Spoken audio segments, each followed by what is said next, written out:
This episode of Destructoid is brought to you by Jack Threads. Coming up on Destructoid, everything your inner child could possibly want. A brand new Pokemon game, Lego Marvel superheroes, and oh, what's this? Our first look at a piece of hardware with Valve's fingerprints on it? All that and more right now on Destructoid.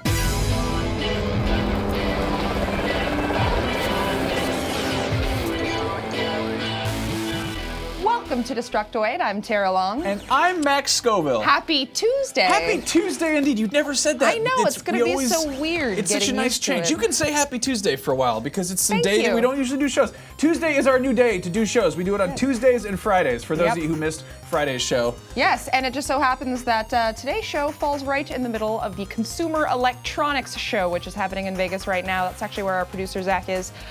This is easily the biggest hardware convention of the year, especially for gaming. A lot's been announced already, and some of it is kind of confusing. So I will attempt to break it down, which is a thing that I heard a teenager say once, so I know it's cool. Let's have a heart-to-heart teen rap sesh. Yes, let's do that, except without the rap. So a company called XI3 sent out a press release at CES yesterday announcing their new development platform, which is codenamed Piston, which looks a lot like the Ouya, actually, at least in terms of size. But this is designed specifically to support Steam's big picture mode on large HD televisions. So as you can imagine, they've received a pretty large investment from Valve, and while XI3 haven't released many specifications for the Piston yet, we do know that it packs a quad-core chip, that it will offer up to 1 terabyte of internal storage, which is quite impressive, and it has a heat-resistant cover that allows for modular component updates, so you can actually upgrade and change out your CPU and RAM as time goes on. Now, this is supposedly modeled after XI3's 7 series computers, which is a pretty powerful line of machines, and the most high-end of those costs around $1,000. So they're saying that this could be comparable to that. Now, the big question, is this the Steam box that we've been hearing so much about? Well, there's kind of evidence in both directions. On the one hand, Valve probably wouldn't announce the big reveal of their Steam box by letting another company that most people haven't even heard of send out a vague press release during the week of CES.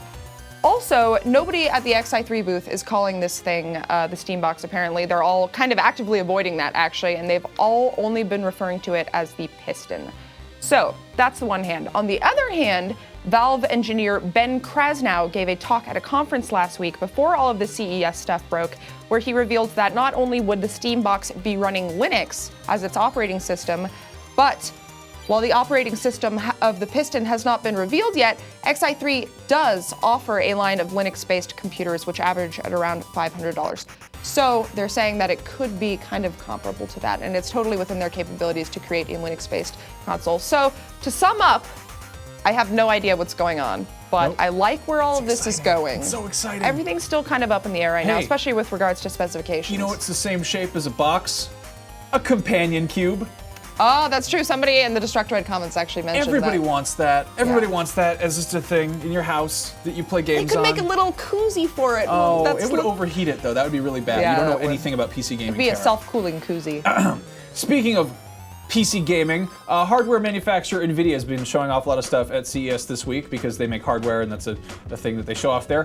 For starters, they've thrown their hat into the handheld gaming ring with the announcement of Project Shield, which is an Android device that apparently also has the ability to stream Steam games from any PC that's also running an Nvidia GeForce GTX. There's no pricing or release date yet on this Shield thing, but it currently boasts a retinal quality 720p display, bass reflex speakers, breakthrough game speed Wi-Fi technology, some other PR speak, as well as a brand new Tegra 4 mobile processor, which was also just announced this week. The Tegra 4 has 72 custom GeForce GPU cores, giving it 6 times the graphical horsepower of its predecessor, as well as improved performance and battery life thanks to a quad-core ARM Cortex A15 CPU. I don't know what any of that means. Letters and numbers. The Tegra 3 pushed the envelope for mobile gaming recently. It was on the very powerful smartphones had that in there, and hopefully the Tegra 4 will do more of the same. And if it's more powerful, that would make sense. In other stupidly high-tech news, Nvidia also showed off the Grid system, which is a piece of hardware. It's not actually for consumers. It's for cloud gaming services to use, and it's like a server thing, but it's for GPUs. So it's a thing that can process up to 200 teraflops which is apparently the same as like 700 Xbox 360s.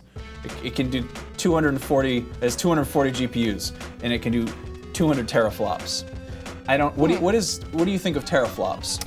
I think that's something that I do when I've had way too many beers and there's a pool somewhere nearby. Zing! Zing! We are professionals who talk Yes. about technology on the internet. Anyway, Nvidia and the Valve stuff is just a very tiny sprinkling of all the tech news that's coming out of CES right now, and basically it's a skeleton crew here at Revision 3 right now because everybody else is over in Las Vegas right now, covering it, getting heat exhaustion, probably getting some weird swag from booths. And if you want to get your tech fix, just head to revision3.com/CES 2013. Yeah, Adam Sessler is actually live streaming on Xbox tonight at 5 p.m. Pacific time. I get the feeling this episode will probably be out after that happens, but I'm sure there will be a live stream or some highlights posted somewhere. There's lots of videos to watch about things that will cost a lot of money Lots eventually. more news coming this week, and it seems like Steam is going to be everywhere inside of us all around. So, moving on to non-hardware games. After the controversial release and subsequent removal of the War Z from Steam last year, I think we're all pretty anxious to get our hands on DayZ Standalone, which is obviously the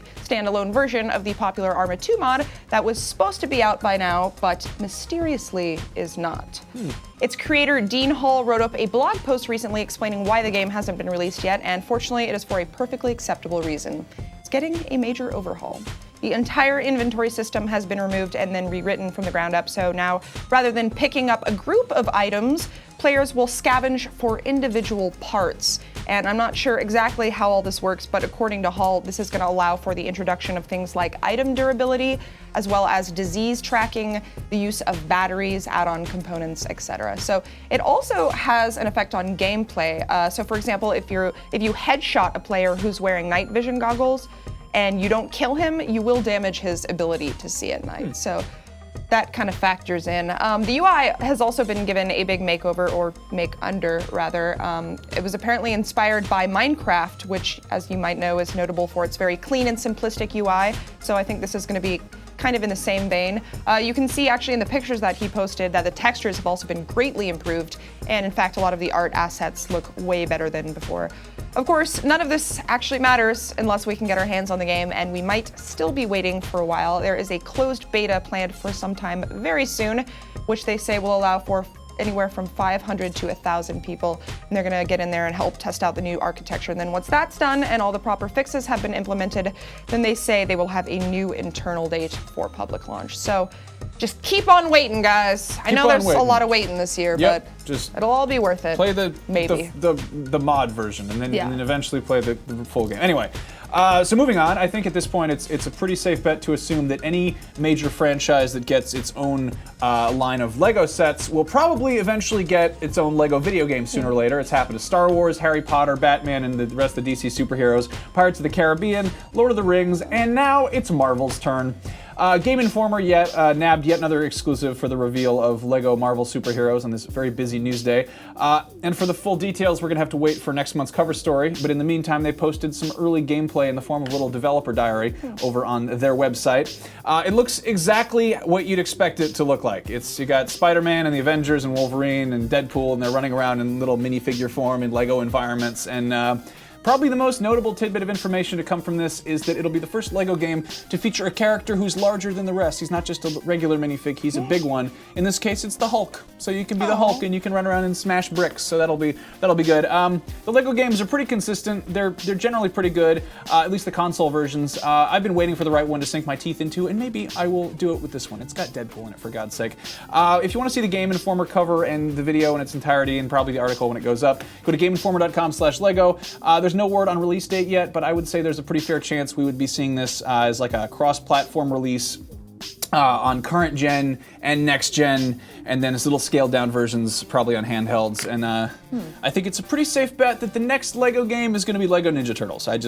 Wild speculation. Be awesome. Because guess who likes Ninja Turtles and Legos? Children. They also like video games. Parents, hide your wallets. Well, I know you are a fan of the Star Wars, so you should give Lego Star Wars a shot. That's actually what people say is the best one. I've played that one. I haven't played that myself. I love Lego Indiana Jones. 3 of them. Lego Indiana Jones is good. I have that on my Wii. Good on the Wii. Which is in my closet because I don't play it. And then let's take a word from our sponsor, and when we get back, we're going to talk about Pokemon.